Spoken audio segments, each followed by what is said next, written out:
네, CBS 라디오 박정현 판승부 함께하고 계십니다. 미국의 국가 신용등급이 12년 만에 강등한 소식이 전해지자 금융시장이 흔들리고 우리의 원화 가치도 쑥 내려간 그런 상황입니다. 이런 가운데 이제 우리 정부는 하반기 경제 상황에 대해서 상저하고 입장을 고수하고 있습니다. 일단 하반기엔 좀 좋아질 수 있을 것이다라는 전망인 것인데 과연 믿고 기다리면 될 것인가? 또 경제 전문가와 말씀 나눠보겠습니다. 경제 읽어주는 남자. 유튜브 채널을 운영하고 계신 것 같습니다. 한양대학교 김광석 교수, 어서 오십시오. 예, 안녕하세요. 반갑습니다. 네, 진 교수님과 안녕하세요. 예. 인사 나눠주시고. 자, 일단 최근 이슈부터 좀 짚어보면 일단 미국의 국가 신용등급이 내려갔습니다. 피치가 평가를 한 건 이 부분은 어떻게 봐야 될까요? 뭐 예고된 일이었다라고 생각을 합니다. 아하. 저도 이제 뭐 경제 항상 분석하다 보니까 예. 정확히 한 3달 전, 음흠. 5월 정도죠. 음흠. 그때 이제 국가 부채 한도 협상을 놓고 음흠. 계속 이렇게 실랑이 벌어질 때, 예. 그때 저도 이제 같은 얘기를 여러 차례 했었는데 2011년으로 잠깐 돌아가봐도 예. 그때 오바마 행정부 때 예. 부채 한도 협상을 놓고 지금처럼 비슷하게 이렇게 싸운 아하. 적이 있었어요. 예. 근데 부채 한도 협상을 끝끝내 했습니다. 아하. 했으니까 지금 돌아가죠. 부도가 안 예. 난 거죠. 예. 협상을 했지만 그 이후에 당시에는 S&P가 음흠. 국가 신용 등급을 강등시켰었죠. 음흠. 그 강등시키는 배경은 뭐 여러 가지가 있겠습니다만 예. 어쨌거나 부채 한도를 협상해서 부채 한도를 증액할 수 있는 여건을 만들었잖아요. 예. 부채를 더 만들 거라는 거잖아요. 예. 미국에서 미국 채권 정부가 발행하고. 부채를 더 끌어다 쓴다라는 뜻은 음흠. 결국 국채를 더 많이 발행하겠다는 거죠. 그러니까요. 그 국채를 많이 발행하면 자연스럽게 우리 나라로 치면 레고랜드 사태 때랑 좀 비슷한 일이 벌어진 거죠. 이게 정부가 부채를 많이 발행하면 국채를 발행하게 되면 상대적으로 이 국채 금리가 올라가잖아요. 국채 예. 가격이 떨어지는 거예요. 국채 가격이 떨어지면 민간 기업들이 소위 채권을 발행해도 누구도 안 사요. 국채를 사죠. 그러다 보니까 그게 이른바 구축 효과라고 하거든요. 그러니까 구축 효과가 나타나는 거예요. 그러니까 정작 정부가 나라 살림살이를 위해서 부채를 끌어다 쓰지만 그게 결과적으로 기업들에게 자금을 마련하는데 어려움을 주기 때문에 예. 그게 경제에 부정적인 효과를 준다. 이런 것을 이제 예고하다시피 하기 때문에 예. 그래서 그 2011년에도 국가 신용 등급을 강등시켰었거든요. 이번에도 역시 강등시킬 것이다라고 생각을 했었던 것이죠. 예. 그 일이 벌어진 겁니다. 강등되면 이제 뭡니까? 뭐 어떤 일이 벌어지는 거죠 구체적으로? 일단 가장 단적인 예는 국가 신용 등급을 강등시킨다. 약간 우리나라 말고도 세계적으로 다 마찬가지지만 개인의 신용 등급이 강등된다. 신용불량자. 신용 불량화 된다는 뜻이잖아요. 그렇죠. 그러면은 대출 받으러 갈 때 대출 대상이 안 되겠죠.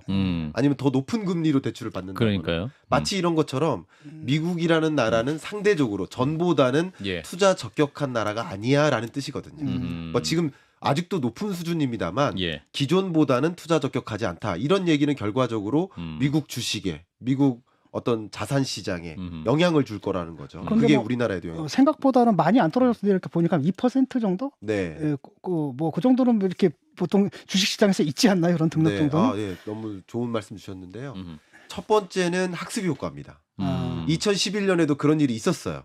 그때는 처음 당하는 일이었죠. 예. 국가 부채 한도 협상을 놓고 이렇게 미국 협상이 의회에서. 안 난 적이 없었거든요. 예. 근데 처음 있는 일에 그런 상황에 놓이니까 주식 시장에서 놀란 거죠. 신용 등급 강등이 있으니까. 예. 야, 미국이 이런 일이 있어? 그럼 미국이란 나라가 사라질 것처럼. 그러면서 대거 주식 시장에서 빠졌던 거예요. 근데 이번에는 학습 효과가 있었고 그런 일이 있음에도 불구하고 미국이란 나라가 흔들리진 않는다라고 판단하니까 학습 효과 때문에 덜 빠진 거라고도 볼 수 있고요. 예. 두 번째는 같은 시점에 미국의 여러 가지 지표들이 뭐 정기적으로 발표되잖아요. 예. 그 지표 중에 하나가 고용 지표. 근데 고용 지표가 발표되는데 역시 고용 시장이 너무나 탄탄한 거예요. 아하. 완전 고용인 거예요. 아하. 그리고 두 번째는 미국의 원유 재고.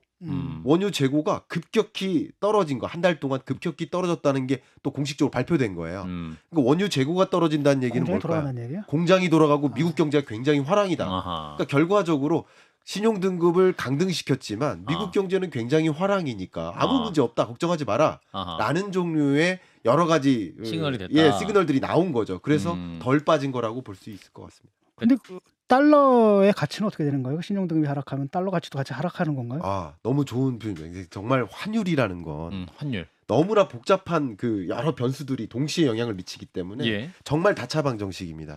근데 기본적으로 이렇게 신용 등급이 강등되면 미국이라는 나라 믿을 수 없겠구나. 달러 가치의 하방 요인이라고 볼 수 있을 것 같아요. 네. 근데 그 요인 말고 나머지 요인도 있겠죠. 그 나머지 요인이 뭐냐면 앞에 말씀드렸던 것처럼 미국 경제가 탄탄하네.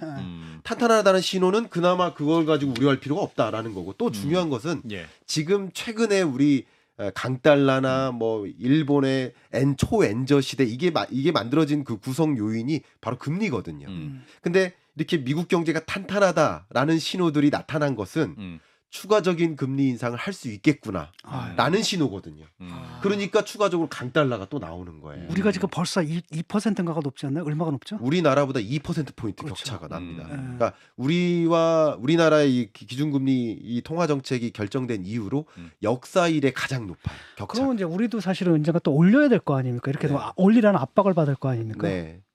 제가 이렇게 말씀드리면 어쩌면 저는 굉장히 중도적이거든요. 네. 근데 다소 한국은행 예. 편을 든다 뭐 이렇게 해석을 예. 하는데 예. 절대 정치적으로는 듣지 말아주시고 예. 한국은행 입장에서는 기준금리를 인상해야 될 요인도 100가지고요. 동결해야 될 이유도 100가지 겁니다. 예. 근데 그것을 아마도 산수적으로 판단을 해볼 텐데 한미 간의 기준금리 격차가 벌어지면 우려하는 게 뭘까요? 초강달러. 그죠? 그리고 그것으로 인한 자금 유출. 그렇죠. 자금 유출. 근데 그런 일들이 없을 거라는 것을 나름 판단하고 있는 거예요. 한국은행이 예. 왜냐하면 이 외환 시장도 주식 시장만큼이나 매우 선행적입니다. 매우 선행성이 강하기 때문에 격차가 벌어지면 벌어질수록 자금 유출이 일어나는 게 아니라 순 자금 유입이 나타나는 것을 확인했어요.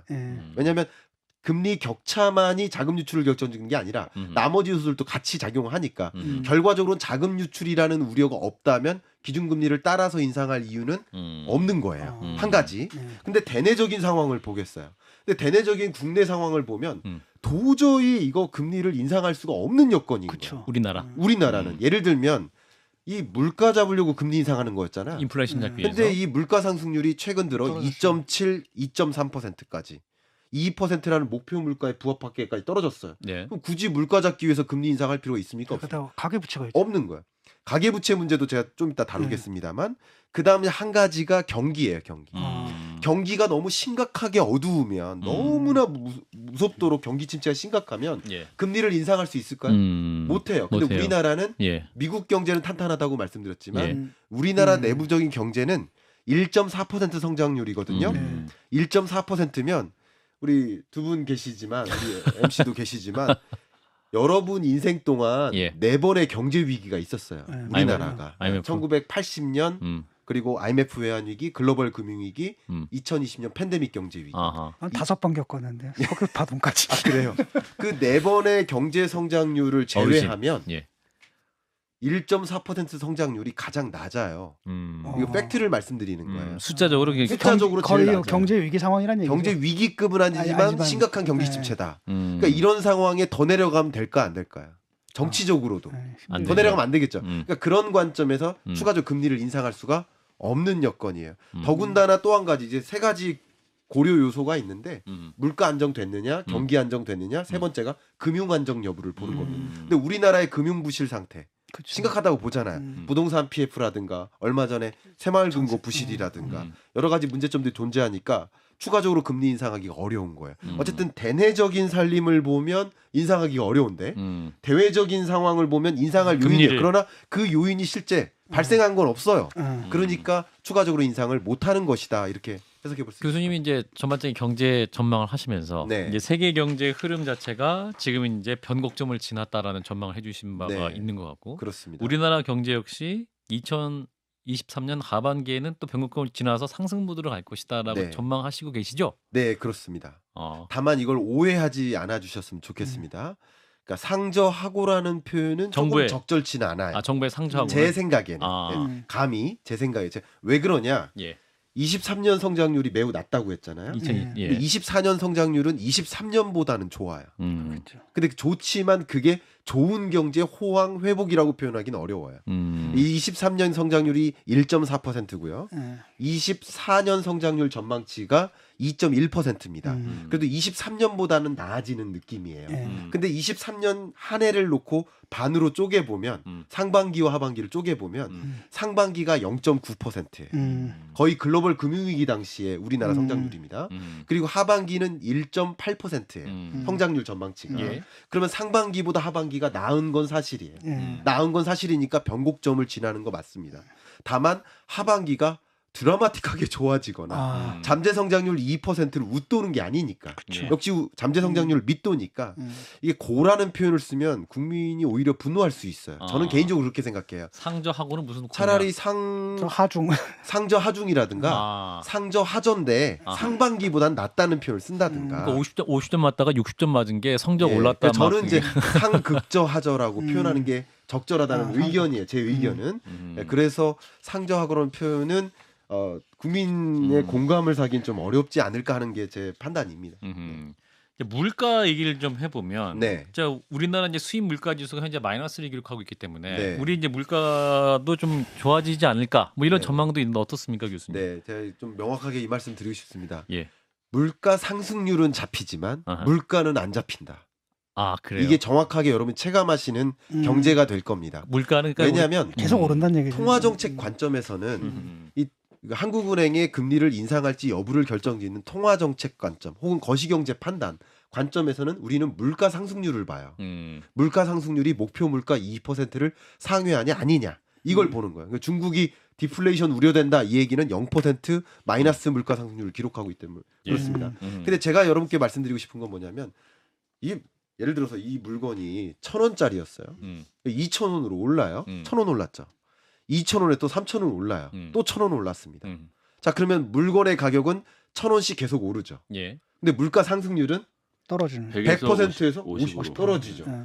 물가가 올라도 물가 상승률은 떨어질 수 있어요. 아하. 그러니까 여러분들이 체감하시는 서민이 체감하는 그 물가는 가혹할 수 있어요. 왜냐하면 작년에도 5%나 올랐는데 거기서 2.3% 또 올라준 거예요. 그러니까 우리가 체감하는 그 물가는 굉장히 가혹하게 높아요.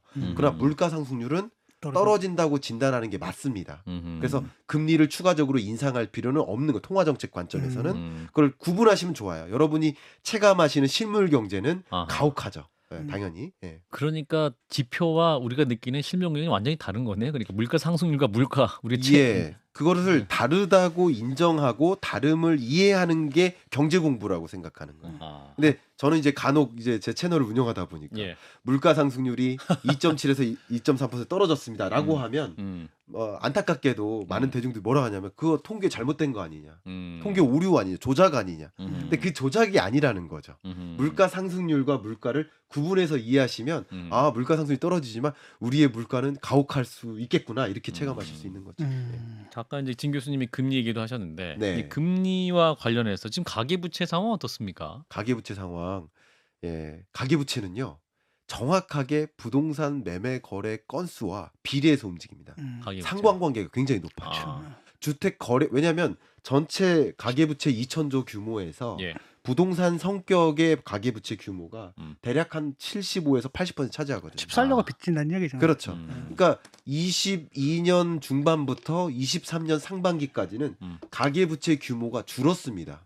가계부채 규모가 늘지 않아요. 예. 그러니까 금리가 올라가면 가계부채 규모 줄고요. 금리가 오르면 부동산 매매 거래가 줄어요. 그러니까 자연스러운 현상이에요. 근데 안타깝게도 23년 중반부터는 가계부채 규모가 다시 늘기 시작하죠. 왜 느냐? 거래가 다시 일어나는 거예요. 지금 서울시 주택 거래량이나 전국 거래량을 가지고도 보면 22년 6월이 정점이었고요. 그 이후로 계속 떨어졌는데 다시 그 지점을 회복했어요. 거래가 다시 일어나는 거예요. 그런 것들이 가계부채 규모를 다시 늘려놓는 역할을 하는 것이죠. 그러니까 금리가 올라서 집값이 떨어질 것이다. 뭐 2017년 수준, 2019년 수준 다들 예측을 하셨는데 네. 뭐 전국을 평균으로 놓고 보면 떨어지는지 모르겠지만 서울에 있는 아파트들을 중심으로 놓고 보면 오히려 오름세도 관측이 되는 것 같더라고요. 네, 제가 뭐 이렇게 말씀드리면 굉장히 조심스러운데 왜냐하면 부동산이 너무 정치화돼가지고 아하. 정치적 의견이 아님에도 불구하고 정치적으로 판단하시더라고요. 그렇게 안 듣겠습니다. 그래서 너무 말씀해 주세요. 조심스럽습니다만 예. 지금 매매 가격 등락률 전국 평균 아파트 매매 가격 등락률 이게 지난주 대비입니다. 이 값이 바닥을 찍었던 게 마이너스 0.48%였어요. 22년 끝자락에. 그리고 지금은 마이너스 0.02%까지 올라왔습니다. 그게 무슨 수치가 의미하는 바가 뭡니까? 아파트 매매 가격 등락률이 아하. 마이너스에 맴돌고 있다는 얘기는 음. 여전히 지난주보다 떨어지고 있고 지난주보다 떨어지고 집값이 있다. 떨어지고 라는 있다. 뜻이에요. 근데 22년 끝자락에는 0.5%나 크게 떨어지다가 지금은 0.02% 찔끔씩 떨어진다는 얘기예요. 그러니까 굳이 따지면 얼음물에서 시원한 물로 바뀌고 미지근한 물에 가깝게 오는 거예요. 이게 따뜻한 물로 바뀌기 전 지점입니다. 이제 거시경제적으로는 변곡점을 앞두고 있다고 판단해요. 부동산이 예, 지금? 그래서 매매 가격 등락률도 저는 플러스로 반등할 거라고 판단하고 있습니다. 아하. 금리와 연동해서 말씀드리면 아니 금리 아직도 높은 거 아니냐. 그러니까요. 근데 그게 그렇게 중요한 게 아니에요. 왜냐하면 매수는 심리이기 때문에 아하. 앞으로 자 보세요. 제로금리 때 2020년 21년 제로금리 때는 그게 노멀인 거예요. 표준인 거예요. 근데 그때 22년부터 금리 막 올리면서 아니 제로금리였다가 왜 갑자기 1.75야? 왜 갑자기 2%야? 너무 높은 거예요. 그러니까 매수 심리가 크게 얼어붙는 거예요. 근데 지금의 경우에는 3.5% 기준금리가 새로운 노멀이 된 거예요. 뉴노멀이 된 거예요. 그러니까 여기보다 추가적으로 인상하지 않는 것만으로도 심리적으로는 아 이제 내려갈 일만 남았네 상대적으로 이런 생각이 매수 심리를 자극하죠. 그러니까 기준금리의 절대값이 중요한 게 아니라 예. 이게 어디서 어디로 이동하는가가 심리에 영향을 미치고 매수 심리도 전국 주택가격 전망 CSI라는 한국은행 지표가 있는데 이게 오늘 집값이 비싸냐 1년 정확히 후 1년 후 집값이 비싸냐라고 국민들한테 물어보는 지표예요. 그게 100을 초과했습니다. 이 얘기는 뭐냐면 예. 오늘 집값보다 1년 후 오늘의 집값이 더 높을 거야. 그래서 금리 조금 더 높게 내도 우리가 이익이야. 그렇죠. 높아지더라도 차라리 금리 인상분보다는 주택가격 상승률을 생각해 보면 매수하는 게 낫겠어라고 판단하는 경향. 그게 또 매수 심리로 연결을 역사적으로 시키는 거죠. 봤을 때도 지금 금리가 아주 높은 편이라고 하기도 어려운 거 아닙니까? 그렇죠. 그러니까 절대적으로 생각해 보면 금리가 물론 금리가 주택 매수 심리에 굉장한 영향을 미칩니다만 금리의 절대 레벨을 보면 3.5%라는 이 기준금리가 역사적으로 굉장히 높은 금리는 또 아닌 거거든요. 왜냐하면 우리가 근래 경험했던 게 제로금리였기 때문에 그것의 기준에서 비싸다고 생각하지만 또 역사적으로 보면 그런 것도 아니기 때문에 예. 또 아무리 금리가 높아져도 매매 가격 등락률이 그거 이상으로 이렇게 올라가면 혹은 주택을 투자했을 때 투자라고 한다면 예. 그 수익률이 더 높다고 생각하면 당연히 투자로 연결되거든요. 그런 움직임이 일어나고요. 실제 돈이 움직입니다. 돈이. 제가 말씀드린 이 돈은 서민의 돈이 아니에요. 취약계층의 돈이 아닙니다. 5천억 이상의 자산가들이 돈을 이동시킵니다. 저축했다가 이제 금리 떨어질 일만 남았네. 이제 주택 매수 시점 아닌가? 주택 무릎에서 사야지 어떻게 발에서 사냐. 이런 식으로 매수 심리가 자극되면서 네. 돈이 이동하면서 매매 가격을 올려놓는 거죠. 깔게요. 네. 영끌에 가서 산 사람들 있잖아요. 네. 뭐 해야 됩니까? 존버를 해야 되겠죠. 10초. 네, 지금의 경우에는 상승 반전을 기대하시는 것이 더 좋지 않을까. 강한 상승은 아니지만 아하. 완만한 상승세를 기대하고 있습니다. 존버 버티시오. 네, 그렇게 의견 드리겠습니다. 네, 오늘 함께해 주신 분 경제 읽어주는 남자 한양대학교 김광석 개명교수였습니다. 고맙습니다, 교수님. 감사합니다. 아니 좋아요, 구독. 알림 설정.